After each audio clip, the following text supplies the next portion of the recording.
our parts, big parts of Ukraine, parts of East and Crimea. জেলেনস্কির সম্পদ ভারতের জিডিপির 5 গুণ, তাও ইউক্রেনের রাষ্ট্রপতি খুশি নন। বন্ধুরা, এই সময় মার্কিন প্রেসিডেন্ট ডোনাল্ড ট্রাম্প এবং ইউক্রেনের প্রেসিডেন্ট ভ্লাদিমির জেলেনস্কির মধ্যে বিবাদের খবর সারা বিশ্বে ছড়িয়ে পড়েছে। এই ইস্যুতে গোটা বিশ্ব বিভক্ত। কেউ কেউ জেলেনস্কির সাহসের প্রশংসা করছেন, আবার কেউ কেউ এটিকে তার সবচেয়ে বড় কূটনৈতিক ভুল বলছেন। যদিও এই মুহূর্তে পুরো ইউরোপ তার সাথে আছে। ব্রিটেনের নেতৃত্বে ইউরোপীয় দেশগুলি তাদের বিশাল সহায়তা দেওয়ার ঘোষণা করেছে। আমেরিকার সাথে সম্পর্কের বিষয়ে তার অবস্থানে কিছুটা নরমতা এসেছে। যাই হোক, আমরা এই বিষয়ে যাচ্ছি না, বরং প্রশ্ন হলো জেলেনস্কি এত ক্ষমতা কোথা থেকে পান। আসলে রুশ আক্রমণে ইউক্রেন অবশ্যই খারাপভাবে বিধ্বস্ত হয়েছে, কিন্তু এটি প্রাকৃতিক সম্পদে সমৃদ্ধ একটি দেশ। এক্ষেত্রে ঈশ্বর এই সুন্দর দেশটিকে প্রচুর খনিজ সম্পদে সমৃদ্ধ করেছেন, বিশাল মজুদ। একটি প্রতিবেদন অনুসারে ইউক্রেনে বিশ্বের সবচেয়ে মূল্যবান খনিজ পদার্থের বিশাল মজুদ রয়েছে। এর মধ্যে রয়েছে graphite, magnesium, iron, beryllium, lithium, uranium এবং টাইটেনিয়াম। এগুলো এমন খনিজ যা বর্তমান সময়ে যে কোনো দেশের ভাগ্য বদলে দিতে পারে। বিশ্বের গ্রাফাইট মজুদের 4% ইউক্রেনে রয়েছে। এতে 1.6% ম্যাগনেসিয়াম মজুদ রয়েছে, আর 1.5% আয়রন রয়েছে।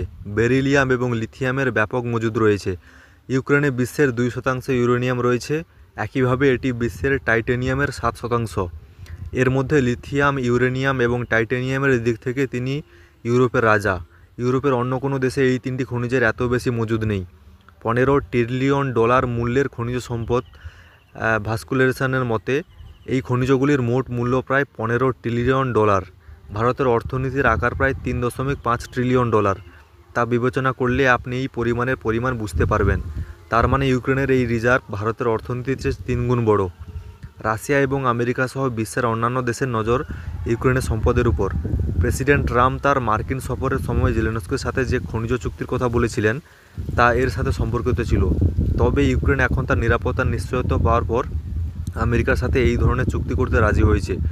বিরল পৃথিবীর সংরক্ষণাগার। প্রতিবেদন অনুসারে ইউক্রেনের কাছে অনেক বিরল মাটির বিশাল মজুদ রয়েছে। রেয়ার আর্থ মানে বিরল খনিজ সম্পদ। এই খনিজ পদার্থগুলি লাউডস্পিকার এবং কম্পিউটার হার্ড ডিস্কের মতো উচ্চ প্রযুক্তির পণ্য তৈরিতে ব্যবহৃত হয়। ইউক্রেনের ভূতাত্ত্বিক জরিপ অনুসারে এখানে প্রায় $15 ট্রিলিয়ন মূল্যের খনিজ সম্পদ রয়েছে। এই দিক থেকে এটি ইউরোপের অন্যতম ধনী দেশ। এতে আরও বলা হয়েছে যে ইউক্রেন বিশ্বের 50টি বিরল খনিজের মধ্যে 23টিরই মজুদ রয়েছে। ইউক্রেনের কাছে সবচেয়ে গুরুত্বপূর্ণ খনিজ টাইটেনিয়াম। এই খনিজটি সাময়িক ও মহাকাশ শিল্পের সরঞ্জাম তৈরিতে ব্যবহৃত হয়। গ্রাফাইট এই খনিজটি ব্যাটারি উৎপাদনে খুবই কার্যকর। আর লিথিয়াম হচ্ছে লিথিয়াম আয়ন ব্যাটারি তৈরিতে এই খনিজটি সবচেয়ে গুরুত্বপূর্ণ।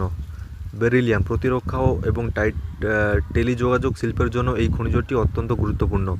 বিরল পৃথিবীর উপাদান। এগুলো ইলেকট্রনিক্স, নারায়ণযোগ্য শক্তি ও প্রতিরক্ষা শিল্পের জন্য খুবই গুরুত্বপূর্ণ। আমেরিকার চোখ।